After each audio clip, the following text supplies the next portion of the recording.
അയ്യാ കണ്ണാടിപ്പുഴയിൽ വിരിയണ കുളിരല പോലെ കണ്ടില്ലേ കിന്നാരം പറയണൊരാളെ അയ്യാ ഇല്ലിക്കാടടി മുടിയുലയണ കലപില പോലെ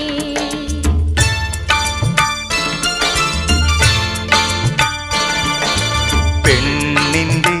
ചെഞ്ചുണ്ടിൽ പുഞ്ചിരി പൂത്തു അയ്യാ കണ്ണാടിപ്പുഴയിൽ വിരിയണ കുളിരല പോലെ കണ്ടില്ലേ കിന്നാരം പറയണൊരാളെ